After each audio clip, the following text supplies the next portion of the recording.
Right, welcome to Raj news. ప్రశ్న వేదిక కార్యక్రమంలో భాగంగా ప్రస్తుతం మనం యాదాద్రి భువనగిరి జిల్లా భువనగిరి కాన్స్టిట్యున్సీ తాజ్పూర్ గ్రామంలో ఉన్నాము.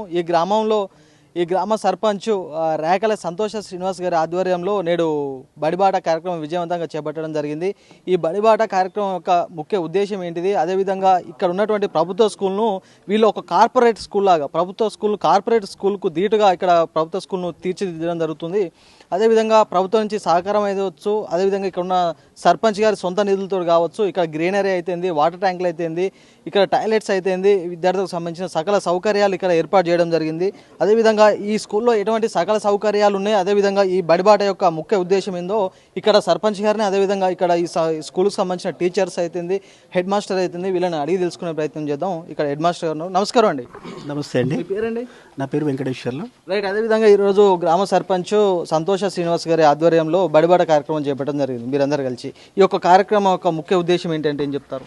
ముఖ్యంగా అండి, బడిగిడి పిల్లలు ఎవరైతే ఉన్నారో వాళ్ళందరినీ కూడా కేవలం ప్రభుత్వ పాఠశాలలోనే చదివే విధంగా మా సర్పంచ్ గారు, మిగతా పాలకవర్గం అందరూ కూడా ఆ గ్రామస్తులందరినీ కూడా ప్రేరేపించడంతో పాటు వారందరినీ కూడా ప్రభుత్వ పాఠశాలలోనే చేరే విధంగా వాళ్ళు ప్రయత్నం చేయడమే కాకుండా ఈ పాఠశాలకు కావాల్సినటువంటి మౌలిక వసతులు ఏవేవైతే ఉంటాయో కనీసం కార్పొరేట్ పాఠశాలకి కంటే కూడా అధికంగా ఉండే విధంగా మా ఎవరైతే పేదరికంలో ఉన్నటువంటి పిల్లలు వాళ్ళు ఎలాంటి లోటు అనుభవించకుండా ప్రతి ఒక్క వసతులు అంటే డిజిటల్ ఎడ్యుకేషన్తో పాటు కంప్యూటర్ ల్యాబు, సైన్స్ ల్యాబు, తర్వాత లైబ్రరీ, వాళ్ళకి కావాల్సినటువంటి తాగునీటి వసతి, అదేవిధంగా మెయిన్గా విద్యార్థులు ఎవరు బాధపడకుండా వాళ్ళకి కావాల్సినటువంటి టాయిలెట్స్, వాళ్ళకి కావాల్సినటువంటి మౌలిక వసతులు అన్నిటిని కూడా సమకూర్చి బాగా తీర్చిదిద్దుతున్నారు. రైట్, అదేవిధంగా ఇక్కడ ఈ పాఠశాలకు సంబంధించిన టీచర్ ఉన్నారు.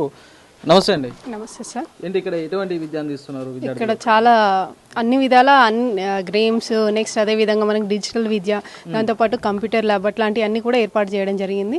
అన్ని విధాల పౌరుల్ని ఎవరైతే చిల్డ్రన్స్ ఉన్నారో వాళ్ళందరినీ కూడా అన్ని విధాల డెవలప్మెంట్ అనేది జరుగుతుంది. ఇక్కడ మనకు పాఠశాలలో చాలా పెద్ద గ్రౌండ్ కూడా ఉంది. వాళ్ళకి ఓన్లీ చదువుకు సంబంధించే కాకుండా మెంటల్గా కానీ ఫిజికల్గా కూడా ఇక్కడ ఎక్సర్సైజ్ జరగడం జరుగుతుంది. మిగతా విషయాలు మనం ఈ ఊరు సర్పంచ్తో మాట్లాడే ప్రయత్నం చేద్దాం. నేను వచ్చి తాజ్పూర్ గ్రామ ఉప సర్పంచ్ని. మీరు చూస్తున్నారు తాజ్పూర్ గ్రామంలో స్కూల్ ఏ విధంగా ఉందో. మీరు మండల స్థాయిలో, స్టేట్ స్థాయిలో అన్నీ చూసుంటారు. ప్రైవేట్ స్కూల్ ఏ విధంగా ఉన్నాయి, గవర్నమెంట్ స్కూల్ ఏ విధంగా ఉన్నాయి. మా సర్పంచ్ గారు కంకణబద్దులు అయ్యారు. ఎందుకు ప్రైవేట్ పాఠశాలకు ధీటుగా మన గవర్నమెంట్ పాఠశాలను పునర్నిర్మించడానికి. ఎందుకంటే ఇప్పటి పిల్లలే రేపటి భవిష్యత్ తరాలకు ముందస్తుగా మన పిల్లలు పోతున్న దారి ఇక్కడ నుంచే మార్చాలని చెప్పేసి ఇక్కడ నుంచి ఈ పిల్లల నుంచి ఏముంది, మనకు ఓట్లు గిట్టి ఏం అవసరం ఉండదు.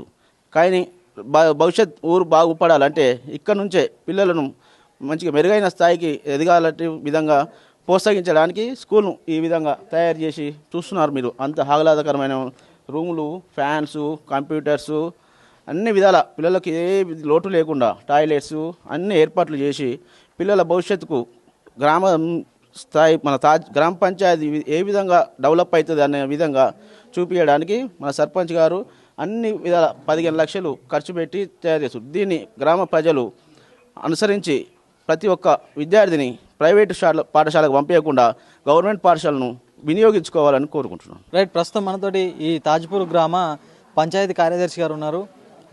ఎన్ని నిధులు వస్తున్నాయి, వచ్చిన నిధులతో ఏ విధమైనటువంటి డెవలప్మెంట్ చేస్తారు అనేది ఆయన మాటలో తెలుసుకుందాం.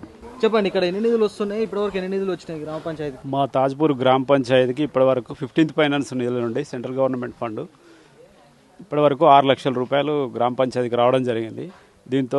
దీనిలో భాగంగా మనం ఖర్చుల కింద గ్రామ panchayat CC road, under ground drainage 200 మీటర్లు వేయడం జరిగింది. అలాగే మరియు ఎల్లమ్మ గుడి దగ్గర కొత్తది 5 HP మోటార్ ఫిట్ చేయడం జరిగింది. స్కూల్లో కూడా 1 HP మోటార్ ఫిట్ చేయడం జరిగింది కొత్తది కొనుగోలు చేసి. అలాగే గ్రామంలో మిగతా సిబ్బంది జీతాలు ఇలాంటి ఖర్చుల కింద ఈ మా వచ్చిన నిధులను మేము వాడుకోవడం జరిగింది. గ్రామ పంచాయతీకి వచ్చే నిధులు ఏదైతున్నాయో గవర్నమెంట్, సెంట్రల్ గవర్నమెంట్ నుంచి కావచ్చు, స్టేట్ గవర్నమెంట్ నుంచి ఆ నిధులను ఇక్కడ ఉన్నటువంటి గ్రామ సర్పంచ్ గారు మిస్గైడ్ చేస్తున్నారన్న ఆరోపణలు కూడా ప్రజల నుంచి వస్తున్నాయి. వాస్తవమేనాది? అలాంటిది ఏం లేదండి. వాళ్ళ సొంత నిధులు, గవర్నమెంట్ నుంచి నిధులు రాకుండా కూడా వాళ్ళ సొంత నిధులతోటి వాళ్ళు గ్రామాన్ని చాలా అభివృద్ధి పదంలో నడిపిస్తున్నారు. ఈ భువనగిరి మండలంలోనే ఈ ఊరును ఉత్తమ గ్రామ పంచాయతీగా తీర్చిదిద్దాలనే వాళ్ళ ఆశయాలకు అనుగుణంగా ఈ గ్రామాన్ని రూపుదిద్దుతున్నారు.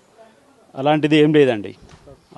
సొంత నిధులు వాళ్ళు ఖర్చు చేసి మరి ఈ గ్రామాన్ని అభివృద్ధి చేస్తున్నారు. Right, welcome to Raj news ప్రశ్న వేదిక కార్యక్రమం స్వాగతం. నేను మీ కార్తీక్. ఈరోజు మనం